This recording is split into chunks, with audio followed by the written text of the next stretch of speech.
Hi, everyone. For those of you that don't know me, my name is Fran Carr, and today we are going to be talking about cemeteries and doing cemetery research. I have Suzan Taylor here today from the Pendleton County Historical Society. We have Debbie Jones, a recent retiree from the Pendleton County Property Valuation Office. And we have Arlene Gosney, who is a Smith Cemetery and a Pleasant Ridge Church Cemetery researcher. So I'm going to start with Suzan and let Suzan tell you a little bit about what the Historical Society is doing in terms of locating cemeteries and marking cemeteries and cemetery research in general. We have asked people to contact us if they know of any cemeteries, family cemeteries on their property. And Debbie, when she was working, was very good at once she found a cemetery on a deed contacting us. We would go and take pictures, transcribe, and do GPS.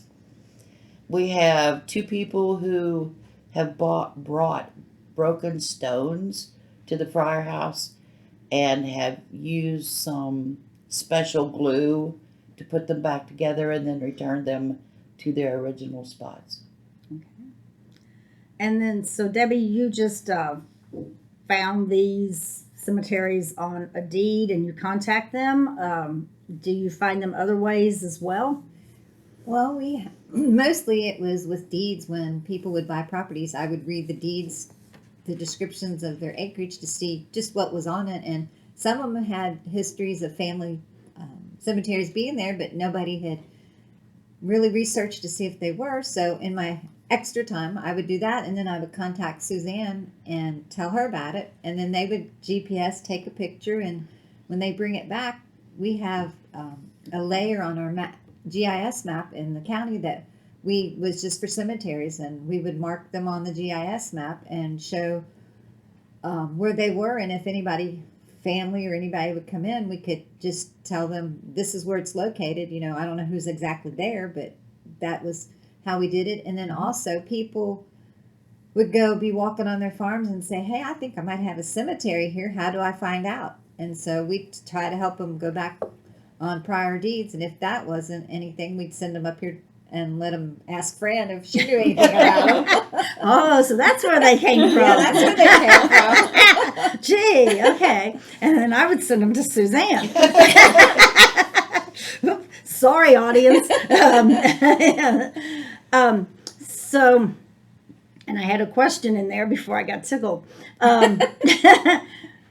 When people came and told you that they had a cemetery, and then you get contacted ultimately, Suzanne.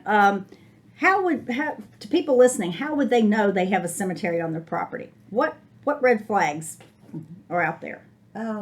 Peonies, Okay. Pine trees, a cluster big of trees. Yeah, cedar. cedar, or we have one that has a big oak tree at the side of it. Or where they may be like you're in the middle of a field and there's like little fenced off area. Okay. There's some cemeteries there. Or a clump of trees that they have gone around while they were Okay. farming. And they would have field stones, rocks just turned up on their ends, and they would be sticking out maybe about this much. I'm trying to think, what else would there have been? And the flowers would denote that they were planted at someone's grave, probably, right? Mm-hmm. Yeah.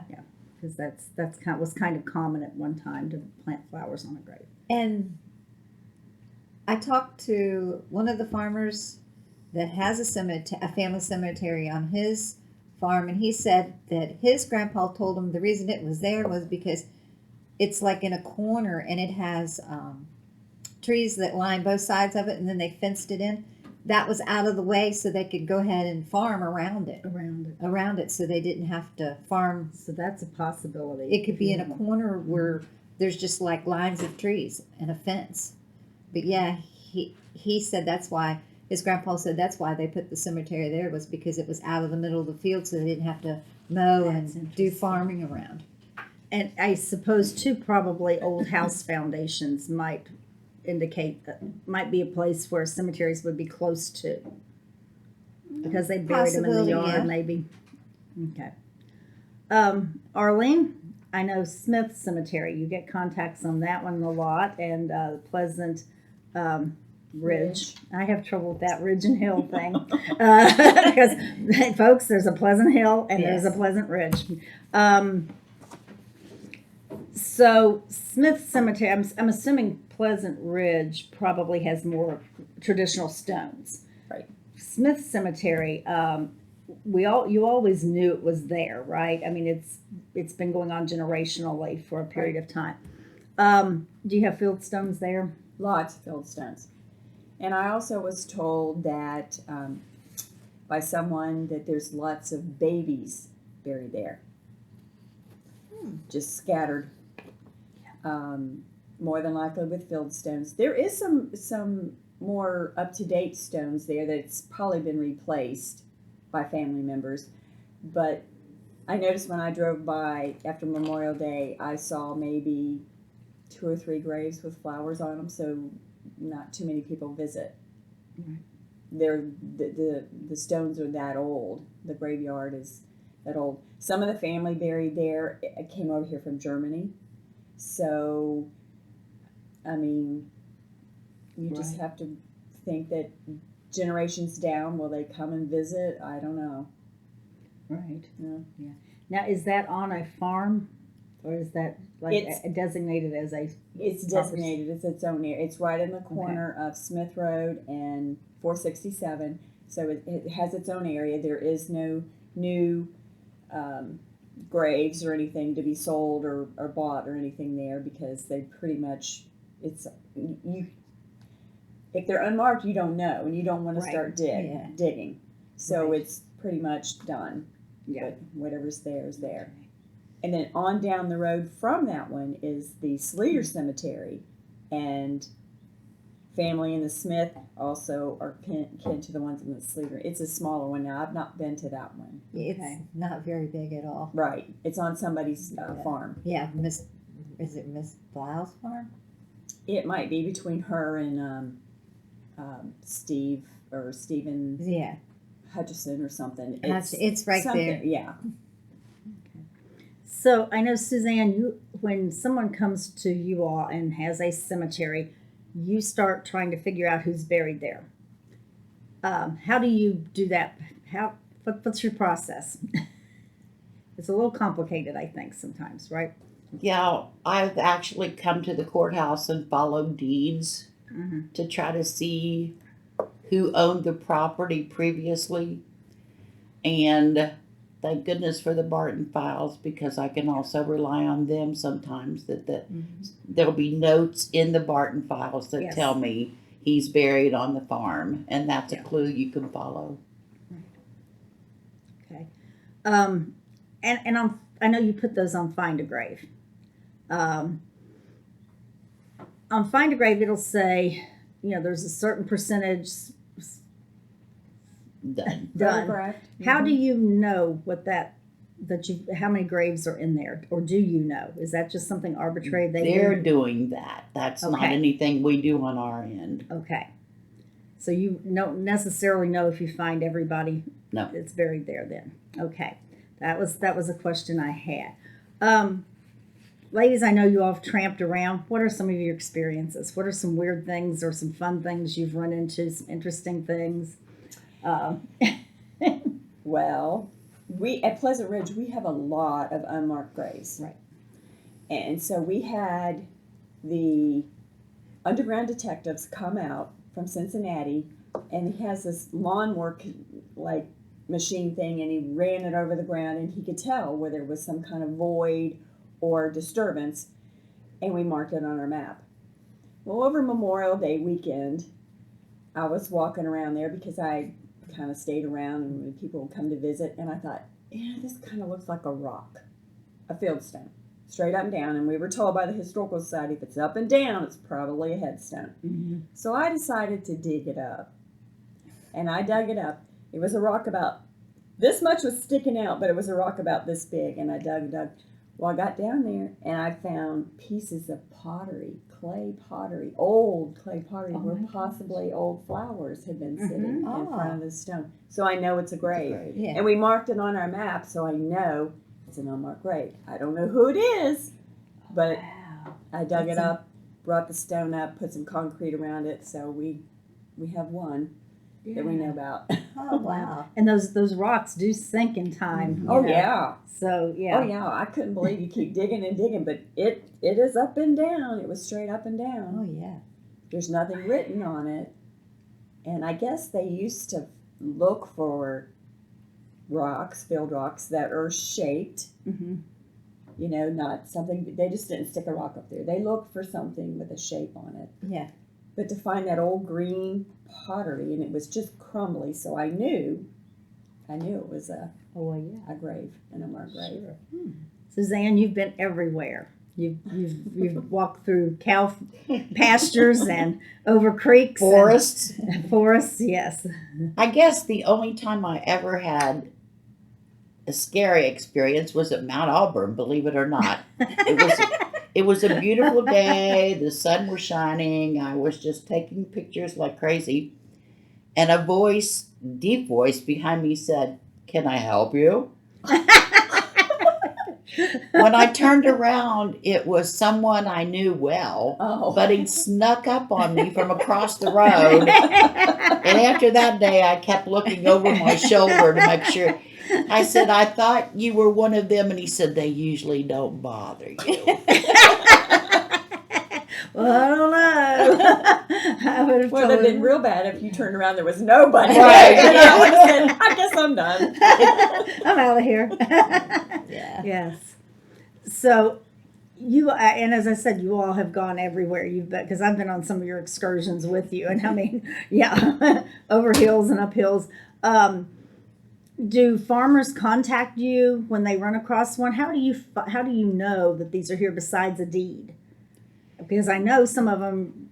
We ran an article in Okay. the Outlook asking for people to contact us, Okay. and sometimes word of mouth. Somebody will say something when they're talking, Okay. and they will end up contacting us. We contacted one man over around Marcus who ended up taking us to 5 in one day Wow. that he knew about that nobody else did. They have a way of being forgotten. Right. Being forgotten. Debbie, any strange or interesting experiences you've run into? Not Fun really. stuff? I mean, I've been on a couple with Suzanne, and then a couple that the farmers have said, "You want to come look what I found on my farm?" But it's like you say, you have to walk to a lot of them, and they're tall, and you don't know sometimes whether when you walk in if there's going to be any creatures in there or not. But Yeah. I enjoy it. It's fun, and I'm glad Sure. that we're all doing this because it keeps the history of our county and the families, generations of families. Sure. But So if somebody suspects that they have a cemetery, what should they do? Suzanne, contact the Historical Society, probably. And is we good place have to a start. cemetery committee Okay. there's a group of people that's what they do is go and check them out. Mhm. We'll make arrangements to go and see what we can find and then do the research on it. Okay. Do you ever find, I mean, you talked about repairing stones. Did they have information on them? Oh, Sometimes yes. they do, I think. Right, the ones that they're Mhm. working on do, yes. Okay. Okay. So you may find actual tombstones. You may find field stones. You could find clumps of trees or flowers that have been planted. You might find pottery shards. That's what they call shards. So all those could indicate that you have a cemetery on your property. If you have a relative, if you're on Find a Grave and you find a cemetery and you find your relative is buried on somebody's farm, and you want to go visit that cemetery, what can you tell people who want to do that? Contact the farm owner. Don't go on the property without contacting who owns it. Mhm. And in the years that we've been doing this, we've never been turned down. People have been very gracious and sometimes even go with us, just to show us what they know that we don't. But we always contact the farm owner first. Okay. Yeah, because a lot of these are in hay fields, and you just don't want to trample on Right. that stuff, and they may want you to come at a certain time of year. And we've actually I've done one on number 10 that I waited until he cut his hay Right. and then went on. And that's kind of got a benefit to you too, because you're not trying to walk through that hay, Yeah. because that can be kind of tall, Yeah. and it's a benefit to the farmer because you don't destroy his hay field too. But we get that, we field that question a lot, and can they keep you from going to visit the cemetery? In Kentucky, I don't believe they can. If you're related, I'm not sure. If I was researching a cemetery, I would have the right. Do you know? I don't know, but I know that when anybody used to call at the PVA office, we would say, please find out an address for us, and then we can give you the name of the farmer and the address, and then you can go there and ask permission. Right. But I don't know if they can or not, but all I'm like Suzanne, ask permission, because that's the best way to go. Right. You don't want to create animosity there before you get the chance to see anything. Oh, yes. Yeah. Okay. Well, ladies, have I forgotten anything? Is there anything you want to add? I'm glad you mentioned about the The Detection. detectives, that was good. I mean, basically, what I do is I go through the cemetery and I take a picture of all the rocks, and then I get an obit and a death certificate. Find a grave and family search are two of the best things you can ever use for research. And then when I look at the obit, I look at all the family members, because that's how I found some people that are buried at Pleasant Ridge that I didn't know. It's and Barton Papers is another good one. He's got lots of information. I wish it would continue on, but it doesn't. He's got lots of information on there. You'll look at a family sheet and it'll say he was buried at Pleasant Ridge.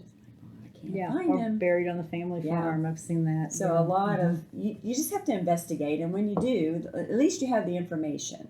Right. If somebody contacts you and says, "Hey, I'm trying to find my great great grandma," we've got it logged, and I can tell you where she's at. I can show you her death certificate or her obit, and it works out good. Right. Are you getting close to being finished with that project? I know you've worked on it for a long time. I've worked on it for a couple of years now. I could go over it every day and find something else. I'm down to looking at a lot of obits for the ones I can't find, trying to find to verify. We had a section that was open, and on the map it had 3 names, and it was like, there's no stones there. Well, that's why I'm up here looking today, because those 3 names, they're all deceased, and supposedly they're buried there. So I've got to get an obit to verify that. Then if that's the case, they'll be on the map, they just won't have a stone. Right. Whether or not the family could afford one or not, I don't know. Well, and sometimes, stones break and crumble and they're not repaired. Yeah. But these passed away in the 90s, so Oh, I'm okay. thinking So they just probably don't have have a one stone. yet. I have this thing that I jab around that I learned from the Historical Society, Bill, and I'll jab around and something. It may have one of those metal markers you get from the cemetery or from the funeral home. I don't know. Grass grows over, Right, and they sink quickly too. I may find something like that, but I want to verify first that they're there from the obit, and then go from there. But at least they'll be on the map. Okay. If somebody wanted them, they can come and say, there they are. Talk more about your jabber, because people are going to go, what is her jabber? And she's doing this. So at the Historical Society, we were talking one day, and Bill over there, it has a long point on it, and you can kind of, not that you're going to hit a casket or a vault or anything. I don't go down that far. I just jab around to see if I hit a stone. It could be a field rock. It could be just a plain old rock. I don't know. But I have done that to try to find something. Okay. It's a long thing with a point on it. It's a rod. It's a rod. Rod, okay. And you just mash it around. in the ground and kind of Now, see. I have heard of people, though, doing that and trying to Yes. find a casket. So Yes. they have a really long rod. No, ours Usually aren't grave- that long. Usually grave diggers can do that. Mm-hmm. One thing we learned from the detective that came out, the underground detective, was you can tell by sinking of the ground a little bit, or the grass is a lot taller than the rest of the cemetery, and that shows that there's a grave there. It is, Wise. honestly, because we can look out at the back and like, oh, there is somebody there, and we'll look at the map and he found something. The grass is taller. The bill you're talking about, and Francis and I actually found a stone probably that far down in the Fugit Cemetery. Of course, it took a lot of digging and getting rid of roots and all of that. Yep. And that's one of the stones we have at the house right now repairing. If they didn't put a base under it, a concrete base, Mm-hmm. or some rocks or whatever, the stone will sink. Yeah, It will it'll just, sink. the ground will just suck it down. Right. Over time. Sure. With all the, especially wet ground. Yeah. So why would the grass be taller? Well, Were those people buried in wooden caskets, do you think? Or does it seem to not matter what they're buried in? Or it doesn't matter what they're so buried it's in. soil It's just- disturbance, It's probably. the soil You've disturbance. loosened it up. Because when he would run over, he'd say, "Well, I can't tell if there's somebody here or not for sure." And I'm like, "Well, why?" Well, back in the late 1800s, early 1900s, he goes, "It depends. You know, they could have been buried in wood, Mhm. wrapped in carpet, wrapped in burlap." And I'm like, "No." He's like, "Yeah." Yeah. Uh-huh. So he could see something, but you can't say for sure if that's Right. what that is. I mean, they're Plus they they're had those gone. thin, were they copper caskets or, yeah. They kind of look like baby bunting. They're shaped that really weird. Yeah. Well, And those probably didn't hold up real well. but I can see that, you know, Yeah. I can see the grass, and it's a lot greener, and it's just, I don't know, it's because maybe what's in the soil, They've kind of loosened it all up. I don't know. That's kind of like our cemetery. In different sections, you can tell the grass is greener, and then like in the older section, it's not as green. Just different. I'm like you. I believe it's the grass. You can Yeah. tell. Well, and I had a lady come Memorial Day, and she knows for sure, she can't tell me which row it's in, but there's 2 rows down in front, and she says, when I was little, I would look over and there's these 2 rocks over here, and she'd say that's the Piercefields. And her mom would say, no, leave them alone, that's the Piercefields. Well, I'm missing 2 people, Piercefield, on my not found stones. So I went to the area where she said, and I dug around. I did find some stones, but yet you got to think other people have been buried, so you don't know if people have thrown stuff over there, Yeah. that kind of thing. But if I look down, I see a strip of green grass, and it's higher than the rest. So I know there's something there. Something there. Maybe Sure. don't. Yeah. But now because she told me that, I identified where 2 people are. Just no stone. Right. But I like that. I'm okay with that. Yeah. I still, because I know where they're at. Mhm. Where they're at. Another way is those divining rods. Yeah, which Ever I try 'em? have, yeah, I have not. I have not. You're real good at it. I have not. And I brought that up because Arlene and I went over here to Riverside and we tried. It was a fun day. Do you have any luck? She Yeah, did. yeah. I can. You Yeah. could witch. Yeah, I can Yeah. witch. Yeah, I can witch for bodies. Yeah, we found out Arlene could if she just. Yeah, I'll have to try it sometime. and I with have. that you can tell if it's a baby or an adult buried there because the rods won't cross over until you reach a body, and then when you get past the body, they open back up.